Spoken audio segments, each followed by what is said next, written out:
यदि आप दलित समाज से हैं तो ये वीडियो पूरा देख कर जाइए। दोस्तों, एक सीधा सवाल है। उत्तर प्रदेश में 4 बड़ी पार्टियां हैं, बीएसपी, बीजेपी, सपा और कांग्रेस। लेकिन सवाल है, बहुजन समाज के लिए सबसे ज़्यादा काम किसने किया? अधिकार की बात हो, सम्मान की बात हो, राजनीतिक प्रतिनिधित्व की बात हो या सामाजिक न्याय की, चारों पार्टी की अपनी अपनी भूमिका रही। लेकिन बीएसपी की राजनीति कुछ अलग रही। बाबा साहब की विचारधारा को राजनीतिक रूप से आगे लेकर चलने वाली प्रमुख पार्टियों में बीएसपी की भूमिका सबसे स्पष्ट रही है। बीएसपी ने बहुजन समाज की सत्ता में भागीदारी और राजनीतिक प्रतिनिधित्व को बड़ा मुद्दा बनाया।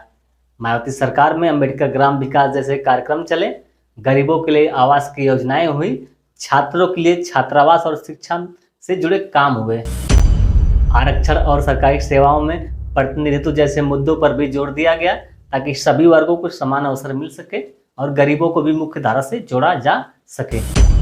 लेकिन वर्तमान सरकार उन आरक्षण को भी खत्म करने पर तुली है।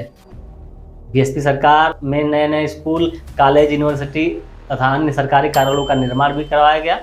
साथ ही सरकारी नौकरी का तो रिकॉर्ड बना दिया गया जो सभी वर्गों के लिए मुख्य था।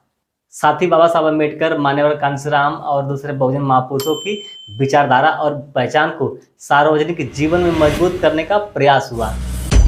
लेकिन आज एक बदलाव साफ दिखाई देता है। आज लगभग हर पार्टी के नेता जय भीम बोलते दिखाई देते हैं, बाबा साहब की तस्वीर लेकर प्रचार करते दिखाई देते हैं। सवाल है, ऐसा क्यों? पहले वही नेता और उनके समर्थक जो बाबा साहब का नाम लेने से चिढ़ते थे, उनकी मूर्ति तक को तोड़ते थे और बहुजन समाज को जय भीम वाला कहकर नजरअंदाज करते थे, आज वही राजनीति में जय भीम क्यों बोल रहे हैं? जो आरक्षण बचाने के लिए कभी आगे आए नहीं, वो आज आरक्षण बचाओ का डोम क्यों कर रहे हैं? क्या वो सिर्फ दलित वोट पाने के लिए ऐसा करते हैं? कभी देखा है आपने बाबा साहब की मूर्ति किसी अन्य दलित बस्ती में? बहुजन समाज में, खासकर दलित समाज में, बाबा साहब के प्रति गहरी आस्था और सम्मान है और बाबा साहब को अपना भगवान भी मानते हैं और उनकी मूर्ति अपने बस्ती में लगवाना सम्मान समझते हैं। इसलिए शायद वो दलित वोट पाने के लिए जय भीम का दिखावा करते हैं।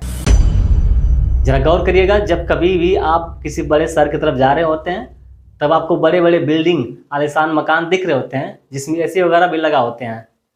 क्या वो मकान जानते हैं किसके होते हैं? क्या वो मकान बहुजनों या दलितों के होते हैं? 99% नहीं। उसी बिल्डिंग के नीचे साइड में एक छोटा सा मकान दिखाई दे रहा होता है जो ज़्यादातर करकट का बना होता है। शायद वो दलितों के होते हैं, बहुजनों के होते हैं। सदियों पहले राजाओं के आलीशान महलों को चमकाने वाली गरीब प्रजा खुद तंग और कच्ची झोपड़ियों में रहने को मजबूर थी, जहां बारिश और ठंड से बचने के लिए ढंग की जगह तक नहीं होती थी। यह दिल दुखाने वाला सच है कि जिन महलों में इतनी जगह खाली पड़ी रहती थी कि पूरा जनता वहां समा जाए, वहां सिर्फ राजा का परिवार ऐशो आराम की जिंदगी जीता था, जबकि दिन रात मेहनत करने वाले मजदूर और उनका परिवार पूरी जिंदगी अभाव और अंधेरे में काट देते थे। और शायद वही समानता इस वर्तमान सरकार में, और इसी फासले को कम करने का प्रयास किया गया बीएसपी सरकार के द्वारा। लेकिन यहाँ असली सवाल फिर भी वही है, सिर्फ चुनाव के समय जय भीम बोलना काफ़ी है? बाबा साहब की तस्वीर लगाना काफ़ी है? या फिर उनके विचारों को नीति और काम में भी दिखाई देना चाहिए?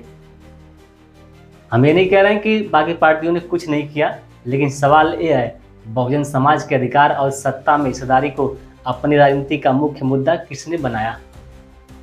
इसका फैसला आप खुद कीजिए। भाषण देखकर नहीं, काम देखकर, इतिहास देखकर, निधियाँ देखकर और जमीन पर हुए काम देखकर कीजिए। क्योंकि चुनाव आते ही बहुजन वोट सबको चाहिए, लेकिन बहुजन समाज को सिर्फ वोटर नहीं, सत्ता में हिस्सेदार और अधिकारों वाला नागरिक कौन बनाना चाहता है वो चाहिए। अब फैसला आपका है। बीएसपी, बीजेपी, सपा या कांग्रेस, आपके हिसाब से बहुजन समाज के हित में सबसे ज़्यादा काम किसने किया? कमेंट में जरूर बताइए। जय भीम, जय संविधान।